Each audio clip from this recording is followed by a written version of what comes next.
Hoje eu vou apresentar a aula sobre cirurgia refrativa do setor de córnea, chefe do setor, Dr. Alexandre Costa.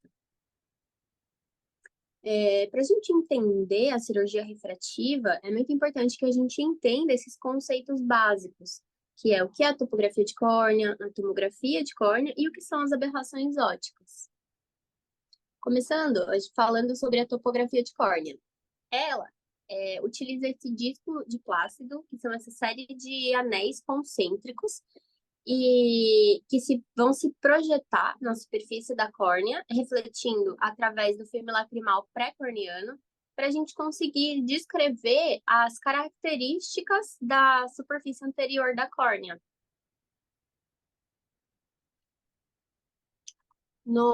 Essa é uma representação de um mapa topográfico, né? Ele serve, quando a gente faz a captação da imagem através do disco de plácido, a gente monta um mapa topográfico. Ele serve para a gente identificar se esse padrão topográfico ele é fisiológico ou patológico, tendo em mente que o padrão topográfico alterado é o principal fator de risco para uma ectasia pós-cirurgia refrativa. Então, a gente tem aí os padrões normais. A córnea, ela é asférica, geralmente com o centro tem a curvatura um pouco maior. Então, a gente tem nos padrões normais, esse padrão redondo, ou um padrão ovalado. A gente pode ter o padrão da gravata borboleta, que é esse bow tie, que é um astigmatismo regular e simétrico. Ou a gente tem os padrões alterados, que é um astigmatismo irregular, ou de padrão assimétrico, ou algum aumento localizado da curvatura.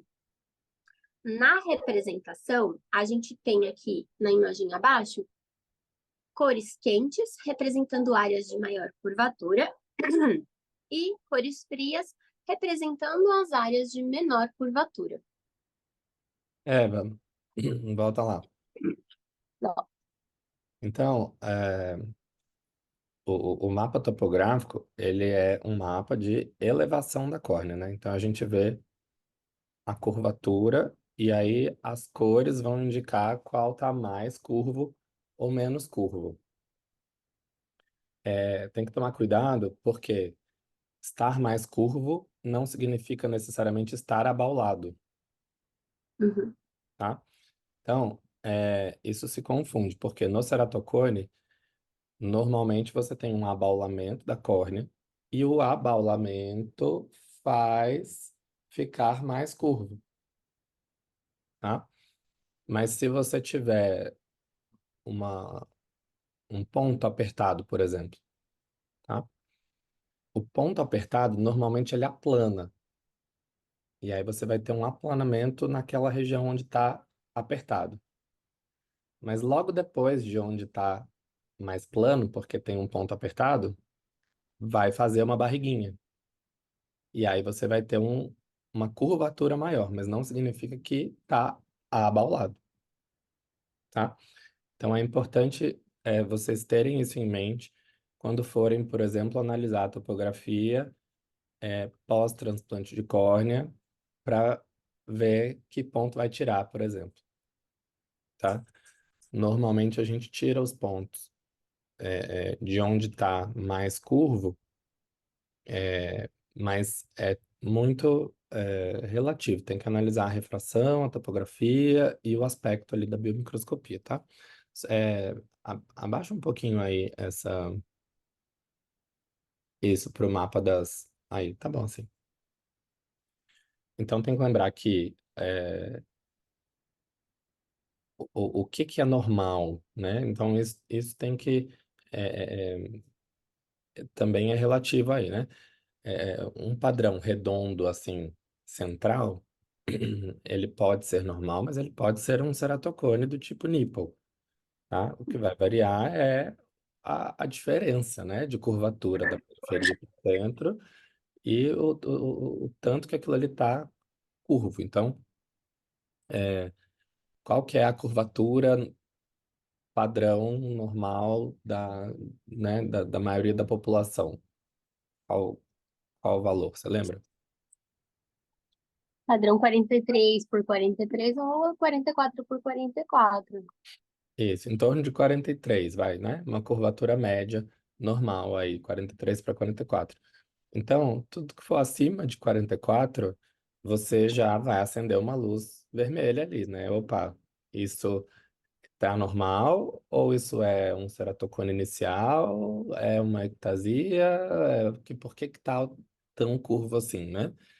Pode ser uma microcórnea, de repente, e aí ela já é mais curva, tá? Então, tem que analisar isso. É, um fator de significância de alteração é a irregularidade e a assimetria do astigmatismo. Então, se você tem a metade de cima da córnea diferente da metade de baixo, tá? É assimétrico, né? Então, é essa figura da direita aí, que você tem um astigmatismo indo até na periferia embaixo, então uma curvatura mais suave, e aí em cima você tem uma bolinha só, que significa que tem uma curvatura mais pronunciada ali e depois já aplanou.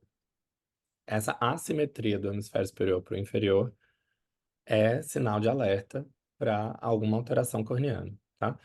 E assim como um astigmatismo irregular, ou seja, na metade de cima ele está em um eixo e na metade de baixo ele está em outro eixo. Isso significa que é um astigmatismo irregular, ele está torto, tá? Então, astigmatismos irregulares e assimétricos, eles são mais suspeitos de ter algum tipo de alteração, tá?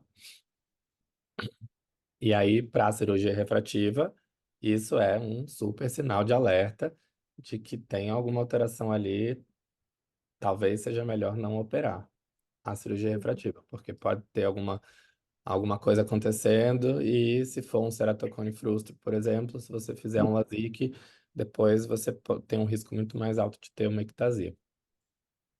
Uhum. Desculpa, achar que estava saindo lá de fora que tá um barulho muito alto.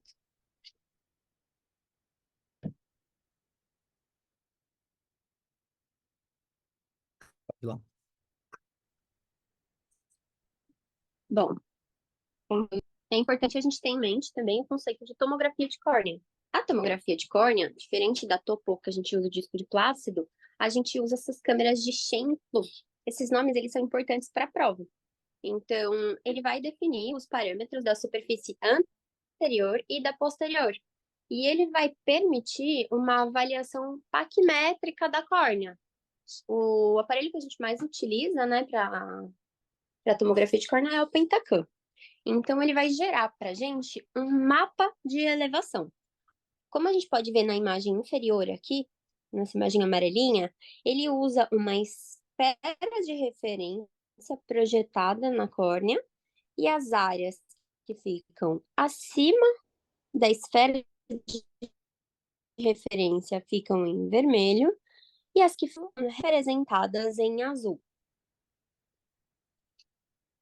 Isso, É então, importante a gente ter em mente a diferença da representação. Pode falar, não, é isso, doutor? a topografia, ela, do disco de plástico, ela joga uma luz, reflete os anéis, os discos, e aí você tem, então, um mapa de elevação, só da superfície, né? Então, você tem uma Uhum, alteração maior por causa do filme lacrimal, por causa do epitélio. No Pentacam e na tomografia, né, nos sistemas de Scheinflug, você tem já uns cortes, né? Então você tem a incidência na superfície anterior, na superfície posterior e todos os cálculos. Então é uma análise muito mais precisa da curvatura, espessura e formato da córnea como um todo. é, a gente tem que ter em mente que a representação da topografia e da tomografia pode confundir, porque as cores de representação, elas são diferentes. Então, os astigmatismos mais comuns que a gente tem, né, que é o a favor e o contra-regra, falando a respeito do a favor da regra, onde a gente vai ter o meridiano mais curvo a 90 graus. Então, na topografia, a gente vai ter a área de maior curvatura, representada em cores quentes, seguindo o meridiano de 90 graus. Já na tomografia, a gente vai ter, como a gente tem o meridiano mais curvo a 90 graus, a gente vai ter as áreas azuis aí, as áreas em cores quentes, ficando abaixo da esfera nesse meridiano, porque ele é mais curvo. Então, o centro vai estar um pouquinho mais, com umas cores um pouquinho mais quentes, mas a parte mais periférica do meridiano mais curvo vai estar em cores claras. E vai ser uma representação contrária, né? À representação topográfica. No astigmatismo a 180, ao contra-regra, né? A gente vai ter as cores quentes no meridiano de 90. E no astigmatismo a favor da regra, a gente vai ter essas cores quentes no meridiano de 180, na representação tomográfica. Então, elas vão ser inversas. Isso é importante a gente ter em mente para não confundir na hora da análise do gráfico. Isso, deixa eu fazer uma pergunta agora. Quem tá aí? Ana Paula, tá aí? Oi, doutor. Oi. Me explica por que que a favor da regra é a 90 graus e contra a regra é 180 graus?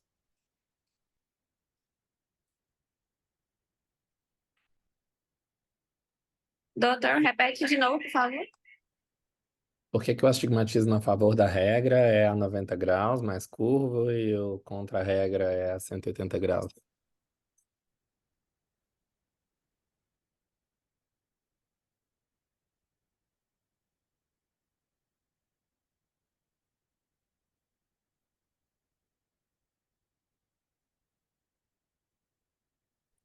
Posso tentar, chefe?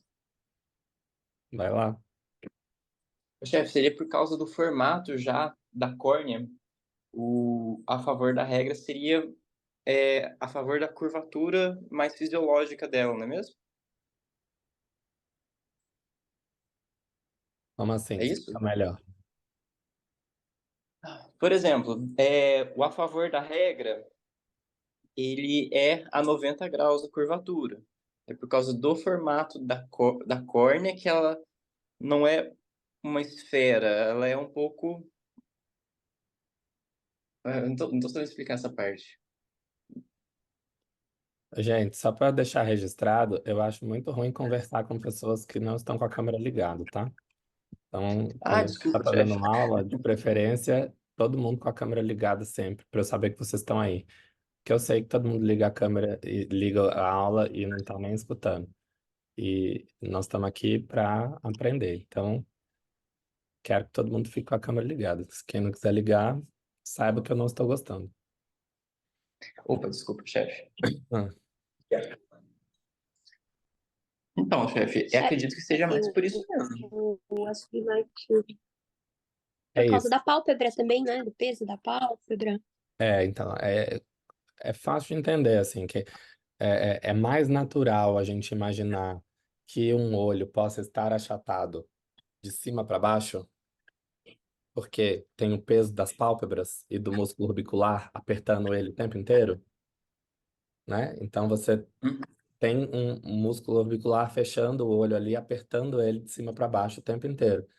E isso faz encurvar o meridiano de 90 graus. Então, é mais comum, então é a regra, que o meridiano de 90 graus seja mais curvo, tá? É muito menos provável que o olho se achate na lateral, porque não tem força nenhuma apertando o olho na lateral assim. Então, isso é contra a regra, isso não é normal, tá? Um astigmatismo contra a regra tem que ficar de olho também, que pode ser uma degeneração pelúcida iniciando, por exemplo, tá? Que vai dar essa alteração em patas de caranguejo, mas que muitas vezes começam com esse astigmatismo ali contra a regra.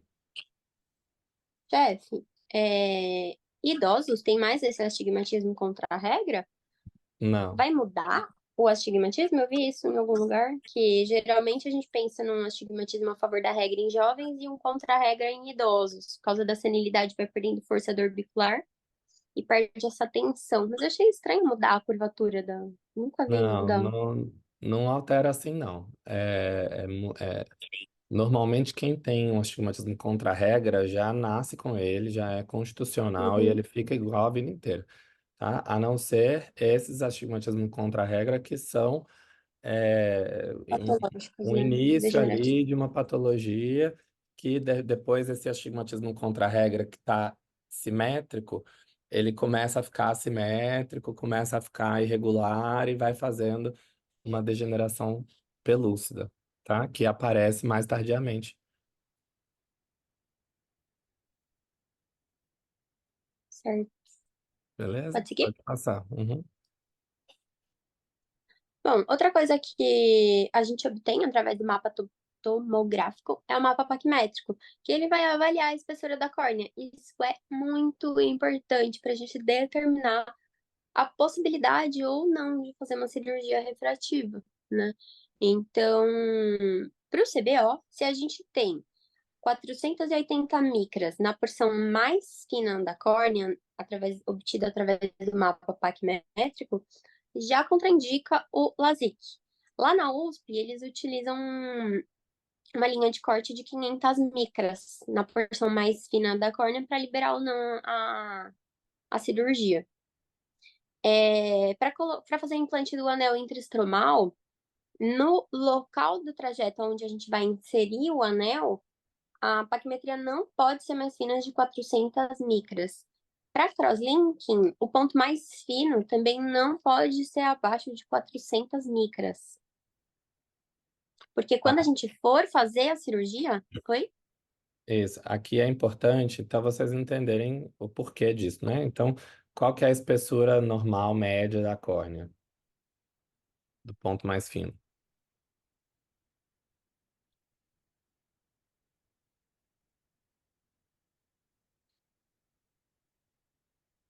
520 a 560, mais ou menos. Isso, em média aí 530, tá? É a espessura normal da córnea, né? Do ponto mais fino. Na periferia vai aumentando, né?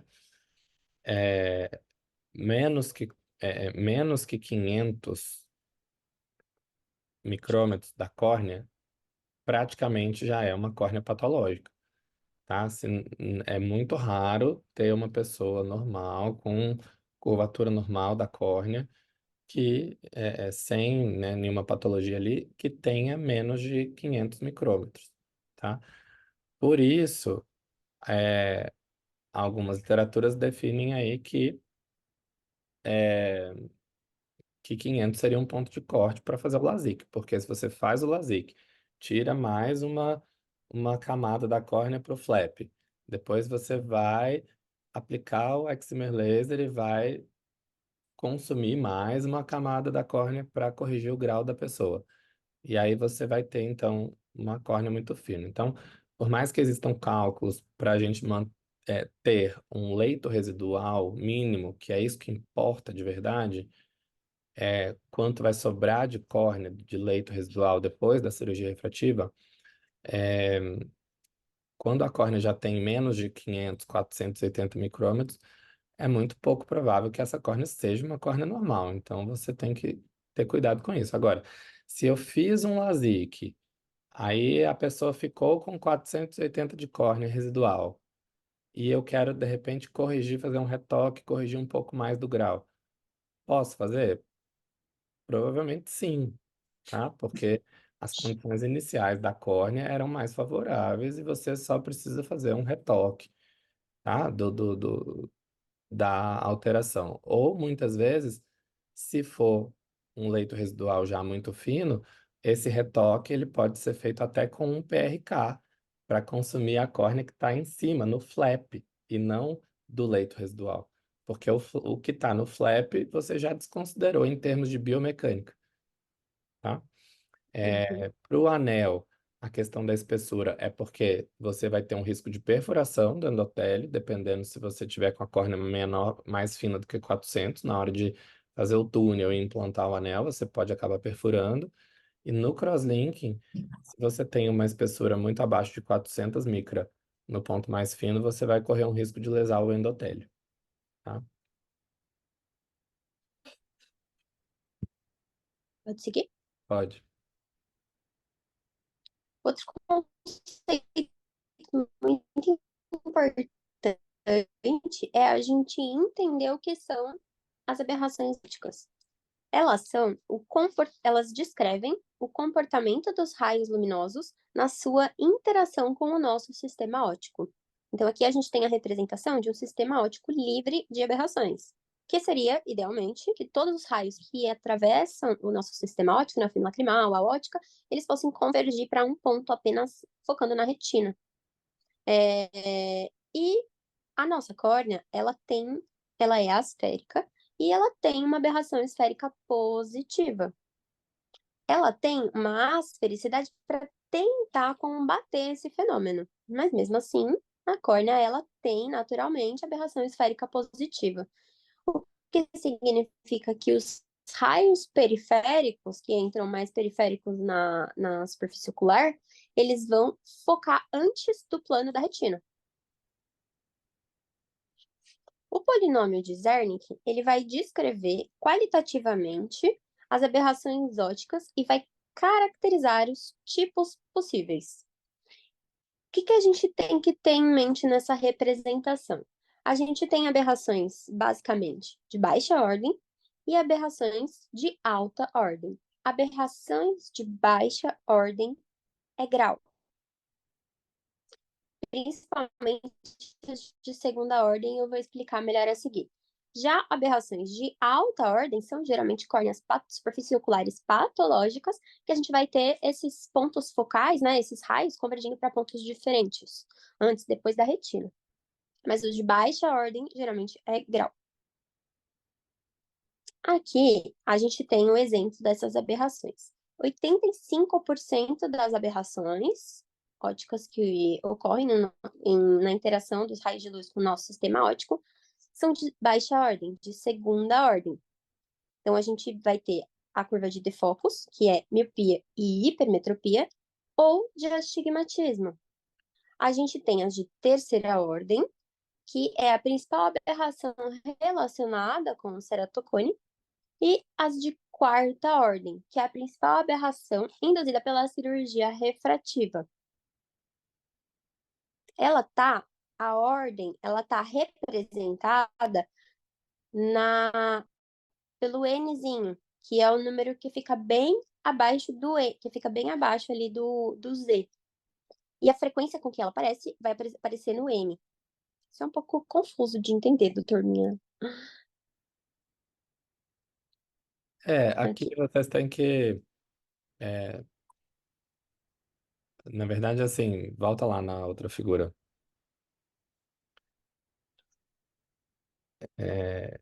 Você gravar essa pirâmide, né? Primeira ordem é a primeira linha da pirâmide, segunda ordem é a segunda, terceira ordem é a terceira, quarta ordem é a quarta. Então, você acaba mesmo Uhum. na foto, assim, né? E aí, é, a segunda ordem, você já lembra que é o astigmatismo, miopia, né? Hipermetropia, fácil de lembrar. E aí, as de alta ordem já são aberrações mais complexas, né? E aí tem que decorar a de coma, que é a do astigmatismo, que é a mais comum, sempre cai em prova, né? E as outras aberrações, trifóio, quadrifóio, as aberrações esféricas da cirurgia refrativa, e tudo isso é importante saber, e saber que são de alta ordem. Por ser de alta ordem, é uma alteração óptica muito difícil de corrigir, né? Não dá para corrigir simplesmente com uma lente de óculos. Uhum. Pode passar. Aí a pergunta da aula: a cirurgia refrativa consegue corrigir essas aberrações do olho? As aberrações de baixa ordem é grau. Todas as plataformas de laser são capazes de corrigir as aberrações de baixa ordem. As de alta ordem também são passíveis de correção, Porém, a gente precisa fazer um exame pré-operatório super adequado nas de baixa ordem também, mas aqui isso se torna ainda mais importante, para mapear as aberrações presentes no olho e na córnea, permitindo uma personalização do tipo de ablação, da forma como a gente vai ablar através do laser essa córnea, visando atenuar as aberrações de alta ordem do paciente. A gente precisa levar em consideração também o tamanho da pupila, como a gente pode ver na imagem, entre muitos outros fatores. Isso precisa ser um exame super detalhado, muito personalizado, quando envolve correção de aberrações de alta ordem. O que é a cirurgia refrativa? É qualquer técnica cirúrgica que vise reduzir a dependência de óculos e das lentes de contato. A gente tem diferentes modalidades. A gente tem modalidades intraoculares, que são as lentes de câmera anterior, como fixação iriana e fixação angular. São bem em desuso, né? Atualmente a gente usa muito pouco as lentes de câmera posterior, que são as lentes fásicas, ainda são utilizadas, elas têm uns furinhos, porque nas modalidades anteriores você pode induzir glaucoma, induzir uma catarata mais precoce, na lente fásica também, mas menos do que nas de câmera anterior. E as lentes de cristalino, de substituição do cristalino, onde você vai implantar lentes monofocais, bifocais, multi, trifocal, lentes acomodativas, já é esse processo da cirurgia de catarata, né, de substituição do cristalino. E a gente tem as modalidades corneanas. Então, a gente tem aí as modalidades incisionais, que é o RK, que é a ceratotomia radial, ou as incisões relaxantes, que é o AK. A gente tem as modalidades de subtração, principalmente PRK e LASIK, mas também tem outras aí, como o EpiLASIK, o LASEK, o FentoLASIK, ou uma modalidade nova de cirurgia que está super em alta, que é a cirurgia lamelar, que é o SMILE. A gente tem também as modalidades de adição, que são a implantação de lentes intracorneanas e anel intraestromal, que é para melhorar, geralmente a gente usa no ceratocone. A ceratotomia radial, o RK, é uma técnica que está em desuso há mais de 20 anos. Antes das plataformas de laser, ela era muito utilizada. Apesar dela estar em desuso há mais de 20 anos, a gente tem que conhecer a técnica, porque os pacientes eles vão chegar no consultório com essas cicatrizes radiais, inclusive aí no Santo Amaro, de vez em quando a gente pega, né? E a gente tem que saber tanto a técnica quanto as complicações que podem ocorrer decorrentes da técnica, né? Qual que é o princípio dessa técnica? Através dessas incisões radiais, promover um relaxamento periférico da córnea, fazendo com que ocorra um aplanamento central. A principal refração que ocorre no olho é através da incidência, né, dos raios luminosos com o filme lacrimal. E o filme lacrimal, ele vai ter o formato da superfície anterior da córnea. Então, como que é a técnica? Através de um bisturi de diamante milimetrado, são realizadas incisões radiais. Tem aquele aparelhinho que parece um asterisco. Eu achei que eu tinha colocado ele aqui na imagem, mas a ponta dele parece um asterisco com as marcações, né? Que chama catavento. Ele é um cabinho acoplado tipo um asterisco com o centro marcando a zona ótica. Então você faz a marcação dele e depois faz as incisões radiais com bisturi de diamante, visando relaxar a periferia, fazer com que ocorra um abaulamento da zona ótica central. Então, após fazer as marcações e selecionar a espessura do corte com o bisturi de diamante, você faz 16 incisões, uma profundidade de 85 a 90% da espessura do estroma corneano. Quanto maior a aplanação, menor o poder convergente. Logo, quanto mais grau de miopia a ser tratado, maior o número de incisões que a gente vai fazer. Então, quanto mais grau a gente quer tratar, mais incisões a gente faz. Pode fazer de 4 até 16 incisões no máximo.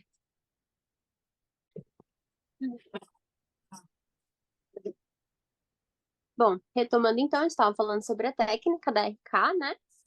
Que são essas incisões radiais que a gente faz com bisturi de diamante milimetrado para Pode passar. tentar relaxar a periferia e aplanar o centro.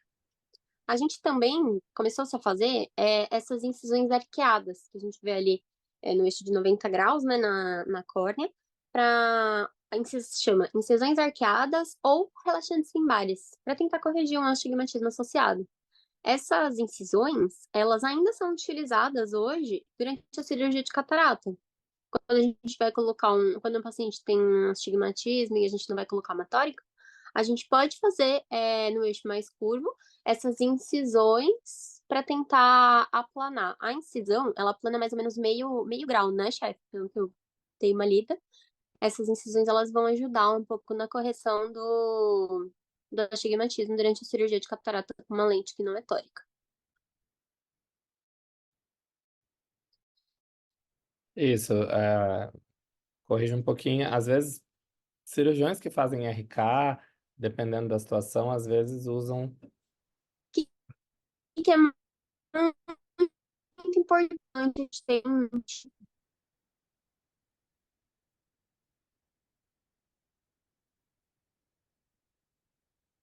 Chefe, cortou aqui para mim, não sei se eles ouviram o que o senhor falou. Cortou. Cirurgiões que utilizam RK. Gostam de fazer, às vezes, a incisão relaxante arqueada, às vezes pós-transplante ou na catarata, alguma coisa para aliviar um pouco aquela curvatura e melhorar o astigmatismo, tá? Mas pode ter os mesmos problemas da RK se for um corte estromal muito profundo, tá? Certo. Bom, o que a gente vai ver de RK na nossa prática clínica hoje em dia? As complicações. Pacientes que fizeram a RK e as complicações não, né? A gente vai ver os pacientes que fizeram a RK. A gente não vai mais indicar a RK hoje em dia, que ela já está em uso há muito tempo. Mas a gente pode pegar essas complicações. Então, esses pacientes que fizeram RK, o que eles vão ter? Essa hipermetropia progressiva. Então, você vai ter um shift hipermetrópico de uma dioptria ou mais. Em 43% dos casos desses pacientes, em média, né? Em 43% dos pacientes que fizeram RK vão ter esse tipo. Na prática, esse número é maior. É muito difícil a gente receber um paciente que fez um de preventivo,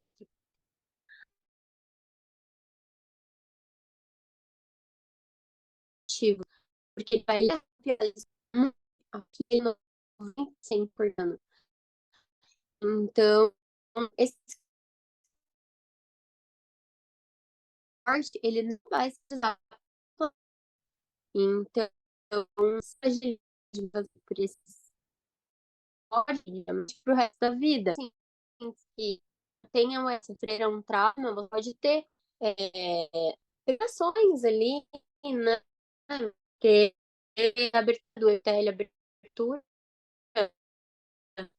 da esposa aí, esbranquiçou e através pode flutuação a presença de uma esquerda em incisões abertas, então ter repetição, úlceras de repetição das incisões e muitas infecções que podem ter gravidade. Quer comentar alguma coisa, doutor? Posso passar para o PRK.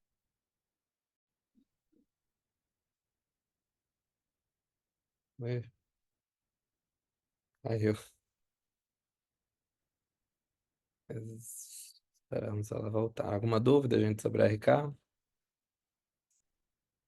A RK é uma tragédia, viu, gente? Fica muito bom. Tem muita gente que ficou bem até hoje, mas há muitos, assim, vão evoluindo com um aplanamento central progressivo. Aí a pessoa que era -7 de miopia, hoje ela tá +4 de hipermetropia, com um astigmatismo super irregular. E aí, às vezes, precisa de transplante. O transplante no RK é muito difícil de fazer, porque se você trepana em cima daqueles cortes, a córnea residual que ficar com aqueles cortes, eles abrem parecendo uma flor, assim, porque os cortes são muito profundos.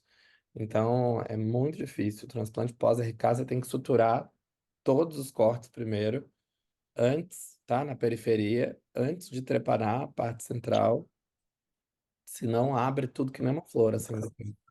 E aí você não consegue suturar direito. Então, são casos bem difíceis, bem drásticos. E ainda tinha cirurgiões que faziam ali, igual a Eva falou, né? 4 a 16 cortes. 16 cortes é muita coisa. E tem gente que ainda fazia mais de 16, com a córnea toda assim, toda retalhada. E aí é tragédia, assim. É muito difícil de controlar esses pacientes. Além de escleral, ajuda bastante. Então, muitos casos que às vezes precisam, né, assim, que tá com muito irregular, além de escleral, ajuda. O problema é que muitas vezes os cortes eles vão abrindo. Com o passar dos anos, a córnea vai mudando a conformação e aí o corte começa a abrir. E aí ou você tem que suturar, só que aí você sutura o que está abrindo, o do lado abre. Aí você sutura o do lado, o de cima abre. Então é uma tragédia, assim. Aí você tem que fazer, às vezes, uma sutura em laço para poder apertar tudo e fechar aquela córnea. Ah, a gente arrepia quando vê esses casos chegando no consultório. Agora chegamos na parte que eu acho que é o mais utilizado hoje em dia, né? Que é o PRK, que é a fotoceratotomia refrativa. O que consiste isso? A gente vai fazer a modificação da curvatura anterior da córnea com o excimer laser.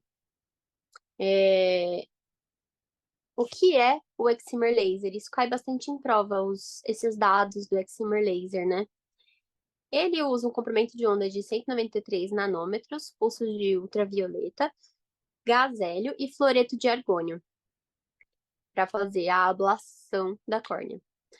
A característica mais importante a lembrar: o excimer laser ele faz uma interação do laser com o tecido que realiza a fotoablação.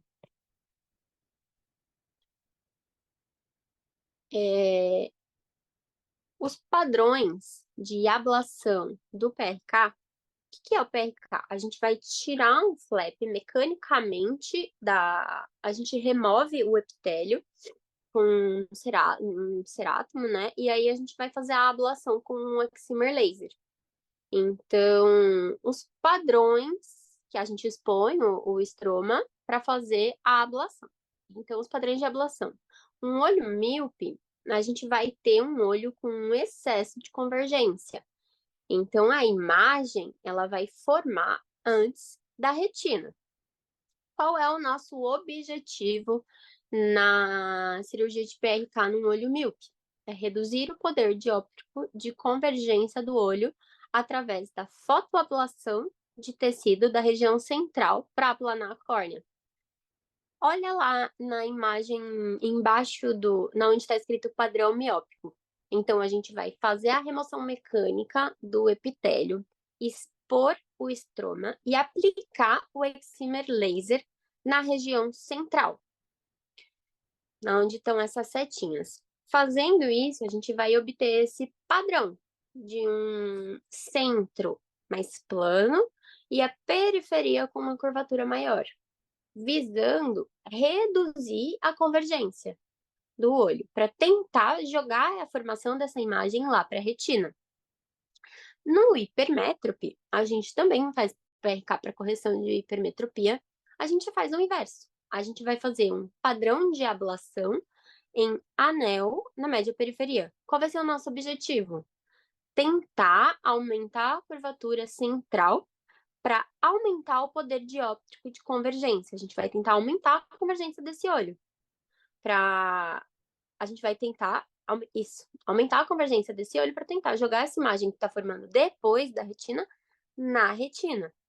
O aspecto topográfico pós-operatório e o padrão de ablação que a gente faz, a gente vê aí na imagem. Então, a gente vai fazer a remoção mecânica do epitélio, expor o estroma e fazer essa fotoablação em formato de anel, uma circunferência na média periferia, visando aplanar a média periferia, gerando um abaulamento central, um aumento da curvatura central e um aplanamento da média periferia, para aumentar a convergência desse olho.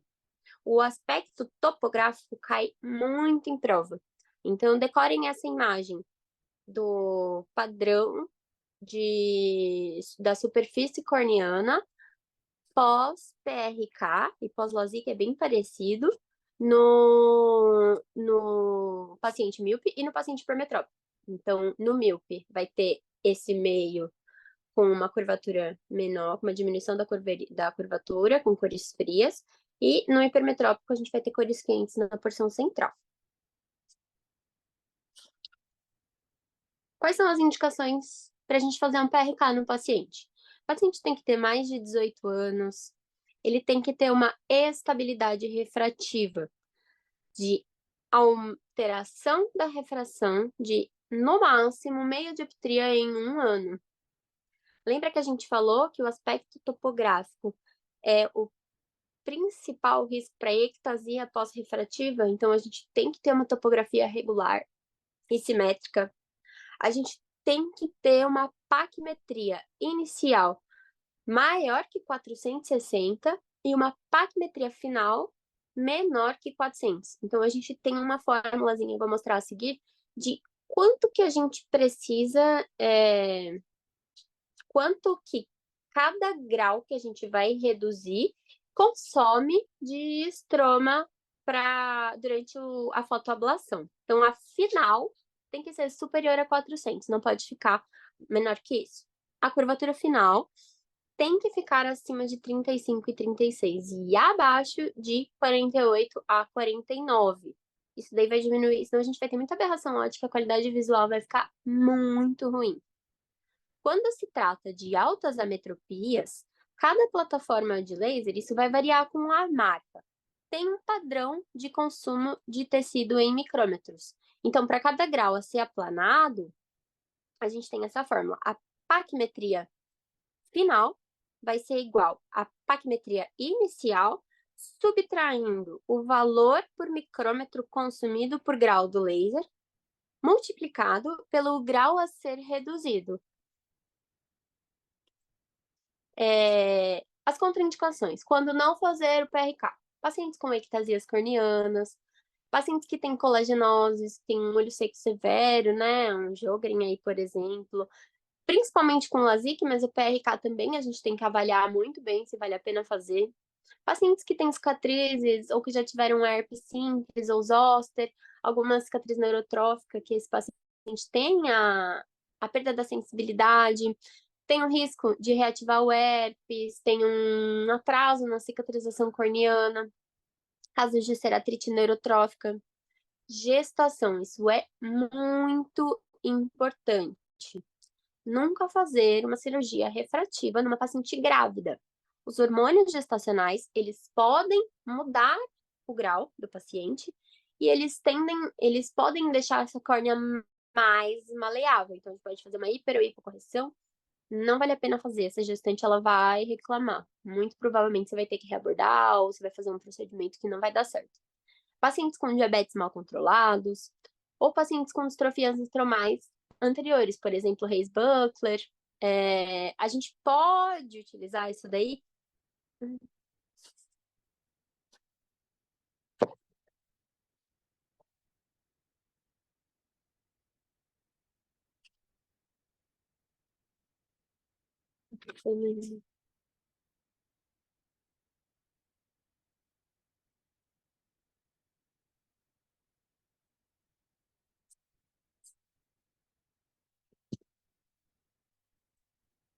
Para distrofias estromais, quando elas são anteriores,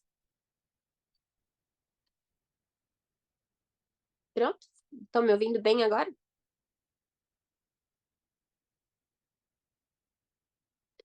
Sim, pode ir. Para distrofias estromais, tirando a anterior, né, que a gente pode, até como método terapêutico, fazer essa ceratectomia e remover essa parte do estroma anterior e melhorar isso, a gente pode usar. Mas se essas distrofias estromais elas são mais profundas, não vai adiantar. A gente vai fazer o PRK para melhora da refração, só que ainda vai ter uma opacidade ali no estroma mais profundo, que a gente não vai conseguir remover com segurança durante a cirurgia. Não vai ter um bom resultado visual, na qualidade visual desse paciente. Então, isso daí também entra como uma contraindicação.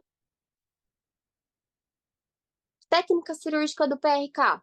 Então, primeiro, a gente vai fazer a remoção do epitélio com um microcerátomo. A gente vai fazer a remoção mecânica ali mesmo. Mas a gente pode fazer com um álcool 25%, ou uma lâmina, ou uma espátula, ou até mesmo com o laser, aí chama o Trans-PRK. Retirado esse epitélio, a gente parte para o excimer laser, que a gente vai fazer a ablação. Então, a gente vai programar, o aparelho ele tem um sistema onde ele mesmo já consegue fazer essa programação, a gente coloca as características da córnea, a gente coloca o grau que a gente quer retirar, quantos micras a gente pretende fazer ablar ali durante o procedimento, coloca o paciente no excimer laser e ele vai fazer essa fotoablação. Depois, a gente coloca mitomicina na superfície ocular para não permitir que isso prolifere novamente, para manter a ablação que a gente realizou. E o que é a mitomicina? É um quimioterápico antimitótico. O excimer laser, ele vai produzir uma agressão aos queratócitos. O que essa agressão vai fazer? Cascata básica de inflamação. Vai liberar fatores inflamatórios. Vão ativar a transformação dos fibroblastos do estroma corneano em miofibroblastos. Então, se a gente não coloca mitomicina, a gente vai fazer essa camada de miofibroblásticos, vai formar uma opacidade ali onde a gente fez a fotoablação e a córnea vai ficar com esse aspecto de névoa, então vai atrapalhar a qualidade visual. Por isso é importante o uso da mitomicina. O que é bem importante? Sempre que a gente fala para prova, né? Sempre que a gente fala dessas cirurgias refrativas, saber bem as complicações. É o que geralmente mais cai. Então, complicação do PRK é o haze, que é essa opacidade subepitelial pós-operatória, que é o que a gente tenta fazer com a gente tenta evitar com o uso da mitomicina, né? Então, os queratócitos vão sofrer agressão, vão se transformar em miofibroblásticos, através da liberação de citocinas e fatores de crescimento. Quanto mais a gente faz, quanto mais tecido a gente abla, mais risco a gente tem, maior a agressão, maior a cascata inflamatória liberada. O pico para aparecer para manifestação do RASE é de 1 a 2 meses de pós-operatório. Tratamento: corticoide. É uma cascata inflamatória, a gente vai tentar reduzir essa cascata, tentar melhorar esse processo através de um anti-inflamatório potente, a gente usa os corticoides. Pode ser que a gente precise fazer uma nova ablação, nos casos que essa opacidade fica muito grave, não melhorar com corticoide, aí a gente precisa fazer uma nova ablação para retirada dessa camada de miofibroblastos, que forma essa névoa na córnea. E Método de prevenção. hoje a gente tem uma alternativa de tratamento a mais, que é o uso da losartana tópica, que é justamente nos miofibroblastos, para reverter o processo da transformação de miofibroblastos. Então, é um tratamento mais a longo prazo, mas é justamente essa o mecanismo de ação, tá? De atuar nos miofibroblastos para desfazer esse miofibroblasto e melhorar a opacidade, tá? Vamos lá. Isso já está como protocolo, doutor? Usar losartana nos pacientes de RASE pós-cirurgia antirrefrativa que deu RASE, não? Eu Ou não? não sei se é protocolo ainda, mas assim, é que hoje com o uso da mitomicina, né, o RASE diminuiu muito. Mas o princípio da losartana nos estudos é justamente para opacidades por miofibroblastos. Então, Uhum. faz todo sentido usar quando você tem um RASE residual que não responde ao corticoide, né, em pós-operatório de cirurgia refrativa. Legal. Vai ter o curso de Refrativa Rio agora, semana que vem, né? Que eu vou estar lá participando. E, inclusive, eles vão falar sobre a losartana lá durante o curso. Então, depois a gente comenta aí as novidades. Ah, legal. Outras complicações menos importantes, até para a prova e na vida, né? Do PRK são hipercorreções, corrigir de mais ou corrigir de menos. A gente pode ter a regressão da ametropia. Mais comum nas altas ametropias, a gente tem um pouco de regressão conforme a cicatrização. Pode ocorrer uma ablação descentrada, ou complicações aí relacionadas ao uso de corticoides, que a gente tem que ficar de olho nesses pacientes que a dose é bem alta que a gente utiliza no pós-op. Próxima cirurgia mais moderna é a cirurgia de LASIK. Ela segue mais ou menos a mesma base do PRK, só que a confecção do flap é através do... Esse flap, a gente não... No PRK, a gente remove mecanicamente todo o epitélio. No LASIK, a gente confecciona um flap. Então, a gente pega a superfície ocular no 1, no 2, a gente faz a confecção de um flap. Não sei se dá pra ver muito bem. Tem um flapzinho. A gente marca esse flap, faz uma marquinha tanto na córnea, da onde a gente tá tirando, quanto do flap. E dá pra fazer esse flap ou com o fente segundo ou com um microcerato. Levanta ele e mantém esse flap aderido no local. A gente não remove ele totalmente. Depois que a gente removeu e expôs o estroma, a gente faz a aplicação do excimer laser no estroma e volta o flap para a posição. Ou seja, esse paciente não vai ficar com o epitélio, com o estroma exposto ali. Essa técnica cirúrgica, como se colocasse um band-aid de epitélio, protegendo ali o local onde foi feito a fotoablação com excimer laser. Diferenças. O PRK, a gente faz uma ablação mais superficial.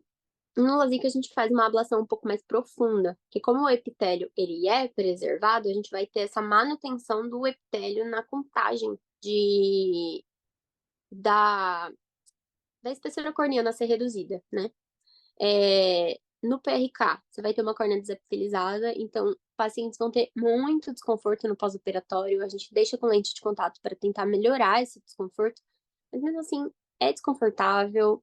O LASIK, ele quase não tem dor no pós-operatório. No PRK, o epitélio novo ele cresce, mas ele vai demorar um pouco para se reorganizar.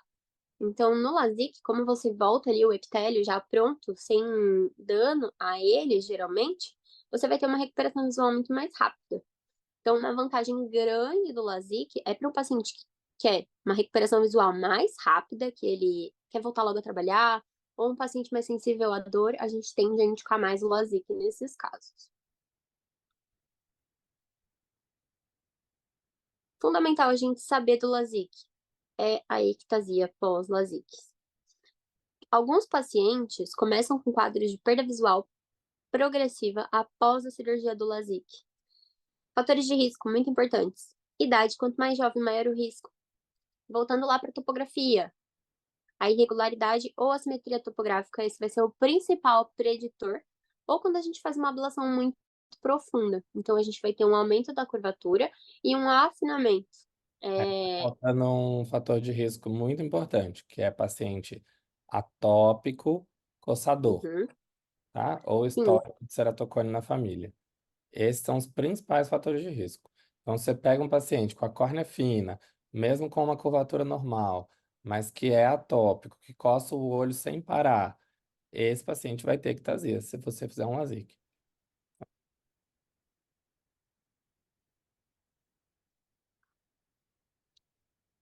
Para o LASIK, isso daí é muito importante a gente ter em mente para indicar a cirurgia. Os limites de segurança do leito residual.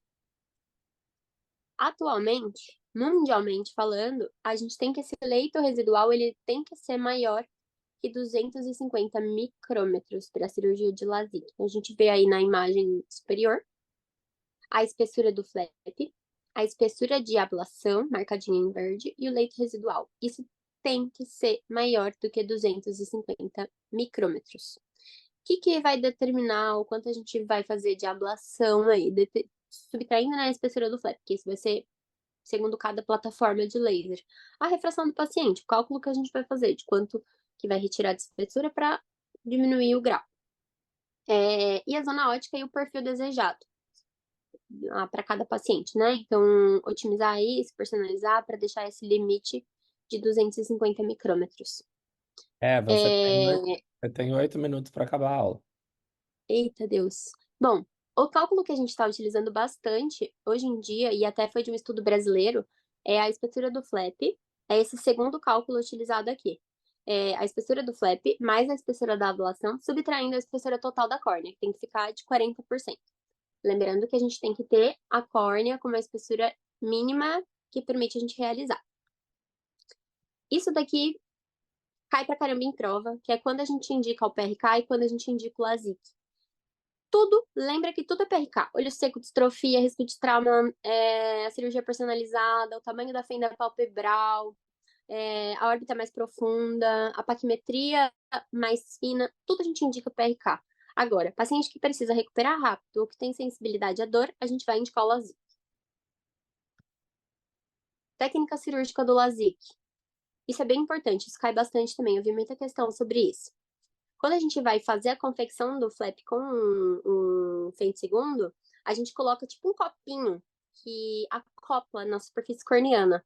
Quando a gente coloca esse copinho e ele faz uma sucção para prender o flap, para determinar exatamente, posicionar bem onde a gente vai fazer o flap, né, e onde a gente vai fazer o excimer, quando ele faz a sucção, os indícios que a gente tem que a sucção tá adequada é a pressão intraocular de 65 milímetros de mercúrio, vai ocorrer midríase e uma amarose transitória na hora que é feita a sucção. Então, um fator que determina que foi bem acoplado o copinho de fento-segundo no olho são esses dados. Isso cai bastante em prova. Então, isso daí são características do fento-segundo, né? Ele vai fazer pulsos ultra rápidos de 1053 nanômetros de comprimento de onda, utilizar uma baixa energia, alta potência para fazer a fotodisrupção do epitélio corneano na confecção do flap. Técnica cirúrgica. Levantar o flap, pode ser o com microcerátomo. Faz a marquinha, para a gente não perder, caso o flap se rompa ou saia da posição, aconteça alguma coisa, para a gente não perder onde reposicionar, faz a marquinha, muito importante. Depois a gente confecciona o flap, levanta o flap, faz a aplicação do excimer laser, reposiciona e irriga bastante. Essa irrigação abundante vai ser muito importante. Complicações do LASIK. A gente tem complicações durante a confecção do flap, que é esse buttonhole, que quando a gente tem córneas muito curvas ou com uma opacidade cicatricial prévia, na hora que você coloca o copinho e começa a confeccionar o flap, ele engruvinha lá dentro. E aí pode fazer um rasgo no flap. Isso, o que a gente faz? Suspende a ablação, reposiciona o flap e vai programar uma nova cirurgia com fento-segundo ou com PRK, caso não dê pra gente fazer o fento-segundo, por causa das características da córnea, em 3 a 6 meses. Senão a gente pode ter problema na fotoablação ali e no reposicionamento. Outra complicação é o free cap, quando a córnea é muito plana. Aí, na hora que você vai fazer a confecção do flap, ele solta. E aí ele perde a margem onde ele está aderido. Então, o que a gente faz? A gente pode continuar e fazer como se fosse um PRK. A gente faz o reposicionamento, ou tentar fazer um reposicionamento cuidadoso. Atenção para a marcação cirúrgica e para o lado correto. Sempre epitélio para cima. Não, tomar muito cuidado para não posicionar com o epitélio para baixo, senão ele não vai aderir. Complicação da segunda fase, que é a mais comum, é na hora da complicação do fento-segundo, né? Que é esse opaque bubble layer. Então, quando a gente vai aplicar o laser, a energia é liberada e vai formar várias bolhas de ar que vão fazer com que descole, né, o epitélio do estroma. Essas bolhas de ar, elas são opacas quando elas são dentro do estroma, durante a confecção da lamela. Fatores de risco. Plataformas mais antigas, os lasers mais novos, quase não acontece isso. Córneas com uma espessura maior. E essas bolhas, elas podem migrar para a câmera anterior através do trabeculado e entrar na frente do iCap, no excimer. Então, a gente não vai conseguir fazer a fotoablação porque essas bolhas, elas vão atrapalhar mapeamento, né, e a incisão do excimer laser para fazer a fotoablação. 10 minutos. Nossa, doutor.